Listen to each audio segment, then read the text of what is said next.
There's a quiet debate happening right now inside military academies, inside Pentagon briefing rooms, and inside strategy departments of governments around the world. It is not a debate about weapons. It is not a debate about budgets. It is a debate about something far more fundamental. A single question: can the United States still fight and win wars the way it has for the past 30 years? Because for 3 decades, American military power has relied heavily on one central idea, a doctrine that became famous during the Gulf War and the invasion of Iraq. That doctrine is called shock and awe. The name sounds dramatic, almost cinematic, but behind it lies a very specific philosophy about how wars should be fought and how they should be won. The theory is elegant in its simplicity. Instead of fighting long wars of attrition where armies grind each other down over months or years, the idea is to strike the enemy with such overwhelming force in the opening hours of the conflict that the entire system collapses. Command centers are destroyed, communication networks are severed, air defenses are eliminated, political leadership is isolated, and once the brain of the system stops functioning, the body loses coordination. Soldiers panic, orders stop flowing, the government falls apart, the war ends before it has truly begun. For a long time, this strategy appeared almost unstoppable. When the United States launched Operation Desert Storm in 1991, the world witnessed something extraordinary. Precision-guided missiles striking targets hundreds of miles away, air defense systems destroyed with surgical accuracy, radar networks going dark within hours. Television viewers watched the night skies over Baghdad light up with explosions and concluded that warfare had changed forever. The message seemed clear. Technological superiority had rewritten the rules of war. The United States had discovered a way to end conflicts quickly, decisively, and with minimal risk to its own forces. The invasion of Iraq in 2003 seemed to reinforce that belief. Within weeks, one of the largest armies in the Middle East collapsed. The capital fell. The regime disappeared. From a purely military perspective, the opening stages of the war looked like the perfect demonstration of shock and awe. But here is where the story begins to change. Because what looked like victory in the first weeks of the war slowly transformed into something else entirely. A conflict that lasted nearly a decade. A conflict that cost trillions of dollars. A conflict where the technologically superior force won every major battle but struggled to control the country afterward. And that experience forced military planners to confront an uncomfortable possibility. What if shock and awe works brilliantly at destroying governments, but does not actually end wars? To understand the problem, we have to examine one of the key assumptions behind the doctrine. Shock and awe assumes that power is centralized. It assumes that an enemy nation functions like a pyramid. At the top sits a leadership structure issuing orders. Below that are military commanders. Below them are soldiers executing those commands. If you destroy the top of the pyramid, the rest collapses. But modern conflicts are increasingly fought against organizations that do not operate that way. Many military forces now use decentralized command systems. Instead of waiting for orders from a central authority, smaller units operate independently. They already know their objectives. They already know the strategy. Cut off communication with headquarters, and they simply continue fighting.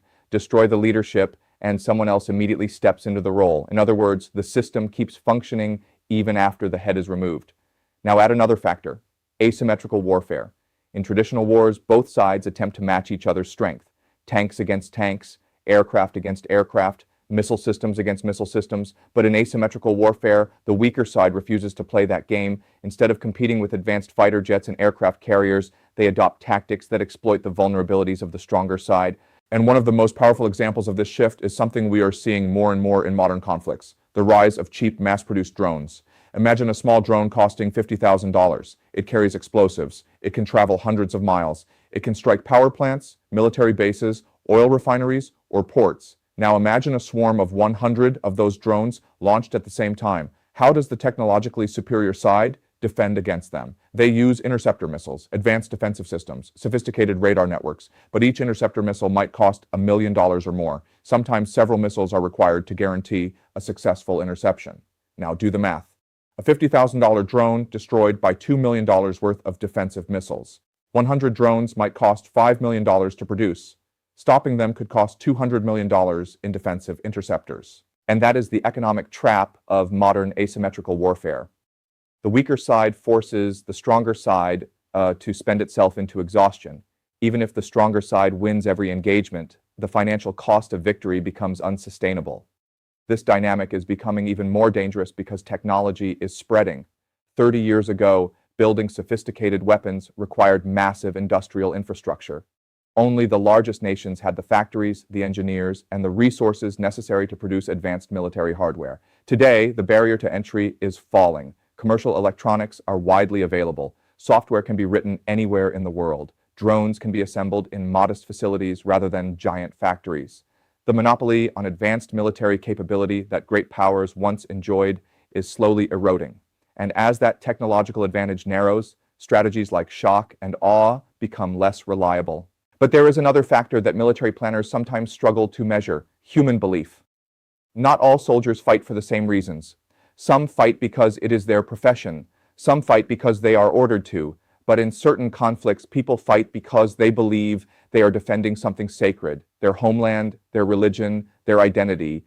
When war becomes tied to belief and ideology, the traditional logic of military strategy begins to break down. Bombing infrastructure does not produce surrender. Killing leaders does not collapse resistance. Sometimes suffering strengthens the determination to continue fighting. In these situations, overwhelming force can actually deepen the conflict rather than ending it. Which brings us to the central concern many strategists are quietly discussing today.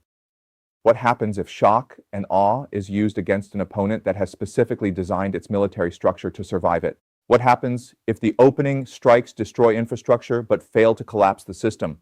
What happens if the enemy simply absorbs the initial attack and continues fighting? Because the doctrine was never really built for that scenario. Shock and awe assumes the war ends quickly. But if it does not, then the conflict enters a completely different phase.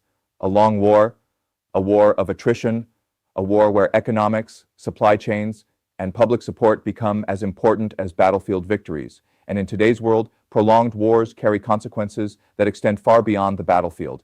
Energy markets react instantly. Global trade routes become unstable. Financial markets panic. A regional war can trigger global economic shocks within days. This is why the question of military doctrine matters far beyond military institutions.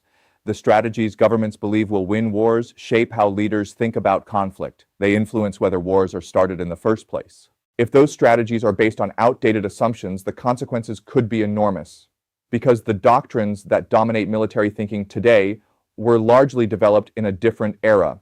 They were shaped by Cold War logic, tested against opponents who could not match American technological dominance. But the battlefield is changing. Drones, cyber warfare, decentralized command structures, cheap precision weapons, ideologically motivated fighters, all of these forces are reshaping how wars are fought, which leads to the deeper and more unsettling question, not just whether a major war might happen in the future, but whether the strategies powerful nations believe will win that war are actually suited to the world we live in today. Because if shock and awe is a doctrine built for a past era of warfare, then the next major conflict could reveal that reality in the most expensive way imaginable.